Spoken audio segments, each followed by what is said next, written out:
group stages. And Incendio, with all due fairness, we saw a lot of games from them. They played 5 games. So there's a big sample size on the patterns that they're doing. So this looks to be one of the more standard ways that Incendio is actually drafting towards to. Kufra Band 2. Incendio might be setting up for an assassin pick for themselves. Meanwhile, here we do have a fun fact for everybody back at home. TNTK, the coach of Mdh Esports, was a player of CyberX together with Nart and in MSC 2021. I remember You like that. the way I said his name, Yeah, of course. I've been listening to you during the group stages, but of course, you know, looking at the bands coming from Mdh, right? And then looking at the bands coming from Incendio, I could smell a link coming up. But then again, you know, Hilda is wonderful to counter against that that link. But as well, from the side of Mdh, they need to ban away the Hilda because you also want to protect your Hayabusa during the earlier part of the game. But because, you know, Mdh doesn't pick up the Eve early on in the draft, you are going to expect Incendio's never going to let that go. I wonder if Mdh is considering either a Farsa or maybe even a Xavier. The thing with, or Lilia, I mean. Lilia is a hero that you don't give really a good ultimate to the Valentina as much as you would like an Eve or a Farsa. And that's also true with the Xavier. So instead, it's going to be Lolita. As we expected earlier on, it's going to be great versus the Leslie. You understand why they took that up. Oh, they pick it up quick. Wow, and there the it is. SS2 in for Incendio Supremacy. They pick up that Martis. That's going to be so good up against this composition that wants to technically CC you down. Need my help on that Xavier. All right, we've got our draft set.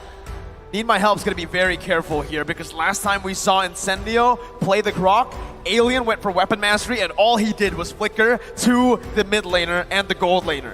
Yeah, I feel like the last part of the draft was very rapid fire. Feels like Incendio and Mdh, before entering the banning phase, they know what they're going to go for. So expect them to be comfortable in talking about execution. But in terms of the team composition, Wolf, what are each team good at? You know, late game is definitely what MGH wants to go for. They want to make sure that the Xavier as well as the Claude is going to output the damage. But when it comes to like the actual composition, if it's a head-to-head, I think that the team fight will definitely be favoring Incendio Supremacy. This is the Turkish ube that we saw during the group stages. We call it Turkish Delight in the Tagalog stream when I was casting there. But I don't think that it's a thing in internationally, but at least in the Philippines, it's a thing. Turkish Delight, right? You know what? Let's bring it to the English desk. Going for the Ube strat as well. It is going to be Incendio going up against Mdh in game number 1. First, this is the best of 3, mind you. So first team that wins will definitely gain that momentum. And so far, we've seen that the first game really matters a lot, especially considering both these teams run on momentum too. In the XP lane, Alien already with the help of Apex 47 dealing a whole lot of damage. Flicker very early on. Not even a minute has gone by, and that's a massive battle spell already. Yeah, another thing to highlight as well, Wolf, you were mentioning Alien is holding on to that weapon mastery as well. So expect Alien to just go full damage drop, and Mdh will need to brace themselves. That wild charge may not be just only an engage tool, it's gonna hurt. Yeah, this is a weapon master drop. By the way, this is the 3rd time that Incendio did this, and it seems like what the King actually did is a response to what Incendio has been doing for the past 3 games when they're doing the XP lane Grok. Because what he did was to sacrifice his battle spell so that at least he'll get 2 minions, because the Grok blocking the lane in the XP lane is actually difficult to deal with if you don't sacrifice anything. So this is like actually MDH correcting the laning stage against Incendio Supremacy. Yep, right now, TNZ on the other side of the map, the turtle will be spawning at the bottom side instead. It is also a 2-1-1 composition coming up from both these two teams, prioritizing on protecting their marksmen to get them up to standard, up to the items. But here we go, Nart finding Apex in the jungle. 47, Apex 47 is down. First blood over to Joga from Mdh. Vietnam coming back strong here in the knockout stage. Already starting with a pretty good lead. Turtle control is not going to be for Incendio for now, but you can already see the movement from Rosa trying to get that mid control back in. Yeah, at least Apex 47 was able to go back into helping and supporting the team fight later on at the Turtle stage. But then again, Mdh being the late stage part of the team, Incendio on the other hand, I think they cannot give too much resources, but Joga already chunking down that turtle. Turtle number 1 already very, very low. You can see now, Numenon Blast pops in. Tianzi is able to steal it away. That's going to be the King knocked up, taunting up 3 members. The Dawning Light not dealing enough damage just yet. The King! Oh my goodness! A massive Appraiser's Wrath to turn the tides. But Rosa is still healthy. Takes a kill back in for Incendio. That was so much damage. The King came. He literally landed down that big sword, but Rosa, Rosa. 1 HP! Rosa! Rosa!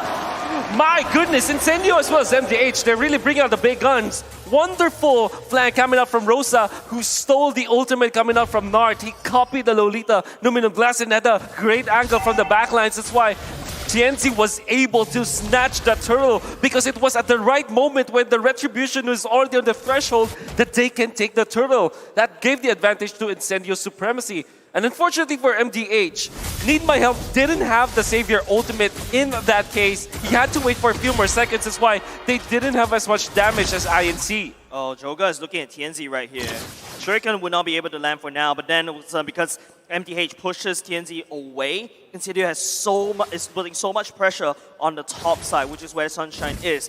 They want, both these two teams, they really want to get the marksmen up online as quickly as possible, but then again, Joga going in. That's a shadow kill popped in onto Rosa, who's still able to get out. Again, both teams pushing the pace, but it's only 3 kills on the board. It's not too far away, Mirko. Like right now, but hold on. Mobilization coming in, Numenon Blast charged in. Rosa gonna be stunned up with Apex. Nart finds a massive stun, and it's followed through very, very well by Mdh. 3-1, and hey, last time most of the talents predicted RSG, they lost. Now, Mirko, most of the talents are up. predicting Incendio. Why are you bringing this up? In the meantime, it is going to be Incendio. They need to put some pressure on Joga, but here we go. Alien versus the world, knocked up, stunned up, but has the wild charge to get out. When you see a Grok doing that as a defensive, it doesn't look good, right? Yeah, 3 members of Mdh have physical damage, and with the Weapon Master Grok and the XP lane, he's very tanky against those heroes. The King again in the front lines, getting the HP back in, and that's Alien! He's so tanky! Finds the turtle! Joga jumps in with the quad shadow and the shadow kill, but it's Tianzi who finds the kill back. Rosa stole it away. Nart now gonna be the target down, as that's gonna be the sustainability from Incendio. Tianzi finding a double kill with the decimation. The double kill decimation on top of Tianzi is going to allow him to snowball out of control, and that's exactly not what Mdh want to do. They have a very strong control in the early part of the game, but they let it go. Knowing the Grok is just with 2 Legion Swords and a Fury Hammer with the Weapon Master, is very tanky against physical attack, and he even dodged the Savior attacks. The moment that you saw the power of nature, you have to avoid that because that's going to hurt. Even just the first kill of the Grok at this point is going to tear down the defenses of Mdh, who apparently only has 1 physical defensive item, which is on the Lolita, and that's not gonna be enough. Yep, the Leslie has already had the Berserker Fury. That is a big item housed by Incendio, who's already starting to get the necessary items to basically scale out of control. Mdh need to find some way to stem that bleed, but Tianzi is already hard invading. All right, I have a question. How much damage does Alien do with the first ability? Because Joga did not even get a chance to retreat. Yeah. That was just all Alien. Exactly. I think it's, if I would guess, it's 1.6k. Yeah. What? At that point, early on, that's actually a lot. That's a retribution. That's a retribution, basically. It's like it reminds me of the Bauman, right? You use your ultimate and the Retri, that's like double Retri, but now Incendio, you know, Alien on that, but hold on a second, they really want to try to force this. Numenon Blast charged in, that's a sandwich play by Tianzi under the turret, finding 1. Joga looking for the quad shadow, Sunshine flickering out, has that sustainability to help him out. Tianzi is going to be able to find decimation, teleports back, it's a disaster for Mdh! It's a double kill for Tianzi, and they're looking to capitalize on to the first turret up in the gold lane. Tianzi is building a snowball out of the dead bodies of Mdh. Incendio, on the other hand, is just so strong against Mdh. I thought there was a chance for Mdh, but then Incendio snuff it out. And they get the turtle, they get the turret up top too. In fact, inching the lead out to what? Maybe 6,000 gold up at this moment. You're gonna have to hand it to INC. This Turkish delight strategy with their Estes is just so good. It's not a delight. Oh, man. Look at that! Alien jumps in with a wild charge. Oh my goodness, the healing comes in clutch too. The King unable to find the Appraiser's Wrath. And again, I do believe it's not a Turkish delight because MDH are not enjoying it. Oh, they're not enjoying, definitely.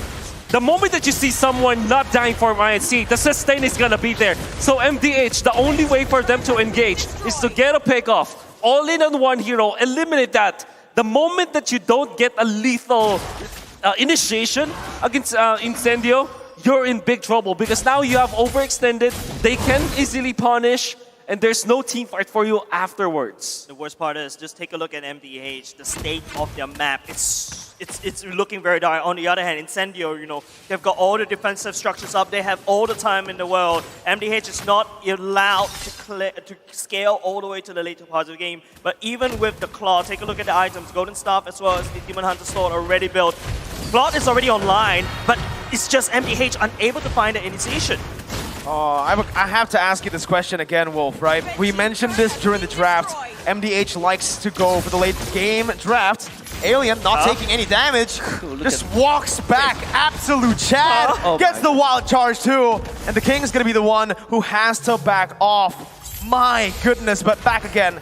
Early game comp from Incendio. MDH with the late game comp. Can they withstand the storm? Oh, if they do a mass damage onto Need My Help and they keep them alive, maybe there will be a chance. And Joga, unfortunately, he picked up the Hayabusa against a team that likes to play the Estes. And Incendio Supremacy will not be separating themselves from each other. The only outlier might be the Grok, Alien, which is a physical defensive beast. So to answer your question, it will take a lot of mistakes from Incendio Supremacy for MDH to win it in the late game. But if you're on this stage right now, you do not want to bank on your enemy's mistakes. You want to be the one that's creating opportunities, right, guys? But from the side of the Claw, I'm looking at him. He needs to try to find the backline. But then again, it's just the Apex 47 just shut down every single plan that MDH have. Incendio technically don't have a back line. Sunshine, you could mention Sunshine, but hey, he's always in the middle, not the back. The person at the back is actually Apex 47, who now already has the immortality. It is a free Lord. 9 minutes in towards Incendio. 7.7 thousand gold lead, and MDH again, like you mentioned, Wolf, they need to bank on a mistake at this point. See, if you see a Grok like with a first skill, dealing what 2.6k damage on. I'm out of here. I'm not playing. Gonna get out of there. I think he's building up. He already has Pepsi, so with wild charge from the bush, he is gonna pack up a punch. A punch? You mean getting knocked up in the air? Is that what you call a punch in the Philippines? That is not a punch. That's not a punch. Because Incendio right now, they're marching down with that Lord on the top side. MDH, you saw, even with Xavier, the items, it's not enough damage to do anything at all. The ultimate just barely tickles the Lord, not even trying to steal that Lord away. Oh man, it just, again, so hard for MDH right now. They want to scale up, but they're not given any room to play with. Tianzi walks up, can take all the damage, can get stunned up, but it doesn't matter, he's on a Martis. It's just so hard to watch, ladies and gents, especially from the side of MDH right here. Incendio already setting up the siege point now. It's going to be the top side. The Lord's already marching in. Sunshine can attack from a long point. Yes, there's a scout, but it's only stating the obvious. MDH and Incendio is obviously leaning towards the top side. What a godly lane freeze here. They utilize the Oh my god. so that they'll be able to easily take some of the outer lanes, and now they have the Lord on their side up top. Well, one thing that MDH has going for them is that high ground. Alien! With the flicker onto Nart, that's the cancel, and that will give them the free base turret. The King gonna be caught in the middle of that fight. It's still a good defense by MDH. It looks super good for Incendio, but MDH, wow, again, that high ground power is working out for them.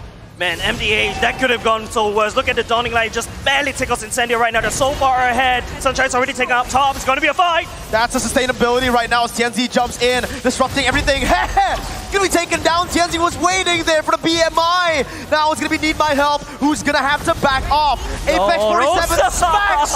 Nart falls. The King now gonna be able to actually get back to Dragon base, no minion waves, but it just might look like Incendio will end the game. 12 minutes in, the wall placed in to stop the minion waves from crashing. The King still in front, trying to buy some time before that's going to be the Mystic Field popped in by Sunshine.